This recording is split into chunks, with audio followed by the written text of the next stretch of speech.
Hello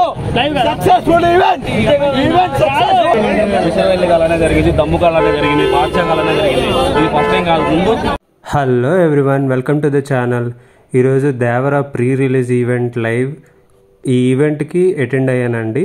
unfortunately event cancel అయింది. ఎందుకు అయిందో ఏంటో ఈ వీడియోలో డీటెయిల్గా చూద్దాం.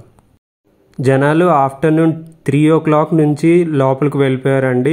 ఈవెంట్ 5 o'clock కన్నా కూడా 3 o'clock నుంచే జనాలు హోరాహోరీగా ఉన్నారు. ఈవెంట్ నోవోటెల్ ఇంటర్నేషనల్ కన్వెన్షన్ సెంటర్లో జరిగిందండి. సో అక్కడ క్రౌడ్ అయితే కంప్లీట్గా ఈవెంట్ నించోడానికి కూడా స్పేస్ లేనట్టు ఉందండి. సో అది చూసి చాలామంది వెనక్కి వచ్చేసారు. ఇది 6 o'clock నుంచే జరుగుతుంది. చాలామంది బయటకు వచ్చారు. ఆల్మోస్ట్ 7:30కి ఈవెంట్ క్యాన్సిల్ అయ్యిందని న్యూస్ వచ్చింది. అలానే పోలీసులు కూడా ఈ క్రౌడ్ని కంట్రోల్ చేయడానికి చాలా కష్టపడ్డారు. సినిమా టాక్ ఎలా ఉండబోతుందో ఇంకా నేను స్పెసిఫిక్గా చెప్పక్కర్లేదు. డెఫినెట్గా ఇది సూపర్ హిట్ అవుతుంది. ఈ క్రౌడ్ని చూస్తే మనం చెప్పగలం. సినిమా గురించి ఫ్యాన్స్ మాటల్లో తెలుసుకుందాం అండ్ ఈవెంట్ గురించి వాళ్ళు చెప్పే విషయాలు.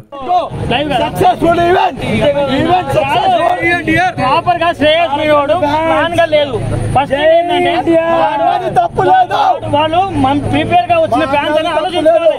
అందరి మనోభావాలు చూసుకోవాలి. వాడు కనీసం శ్రేయస్ మీవాడు ఒక ఎటువంటి సెక్యూరిటీ పర్పస్ ఏం లేకుండా వాడు చేసుకున్నాడు మొత్తం. వాడి వల్ల ఈవెంట్ క్యాన్సిల్ అయింది. ఈ రోజు మేము చాలా దూరం నుంచి వచ్చాము. చాలా కష్టపడి వచ్చాము. మేము కూడా చూసుకోగలుగుతాం అన్న థియేటర్ లో.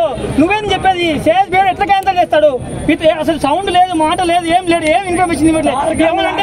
ఏమనంటే పోలీసులు కొట్టడం ఒకటే ఉంది. అన్నది తప్పులేదు మాకు.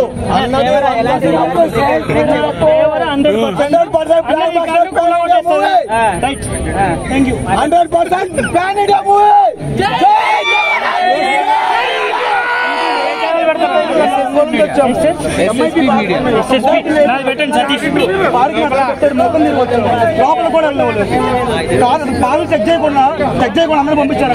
చెక్ చేసి పంపించుంటే లోపల నీట్గా ఉండేది. డిస్టర్బెన్స్ జరగకుండా చెక్ చేయలేదు అసలు. పాస్ ఎవరు ఎంఐపీ పాస్ నుండి ఎందుకు వేస్ట్ కదా? మా ఒంగోలు నుంచి వచ్చాము. ఇండియా గురించి ఏం చెప్తా ఉన్నా? ట్రైలర్ సూపర్ ఉంది. సినిమా కూడా బ్లాక్ బస్టర్.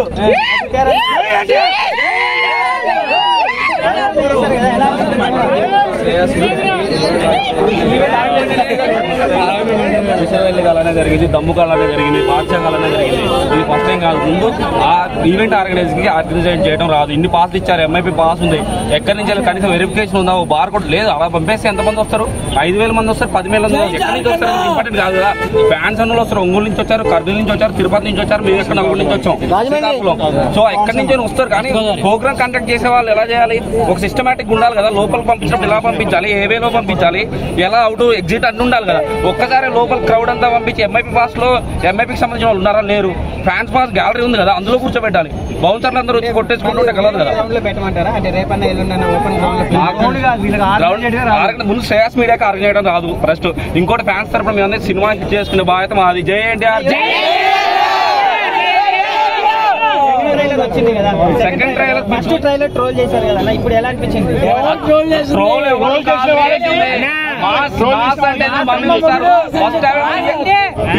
ఇండస్ట్రీలో కనీసం 12 లక్షల జనాభా వస్తే యాంకర్ సుమా గారు కనీసం స్టేజ్ వద్దకు రాలేకుండా యాంకర్ లేకుండా ప్రోగ్రామ్ జరిగింది ఆడియో లాంచ్. అదే ఫస్ట్ టైం మన తెలుగు ఇండస్ట్రీ చరిత్రలో.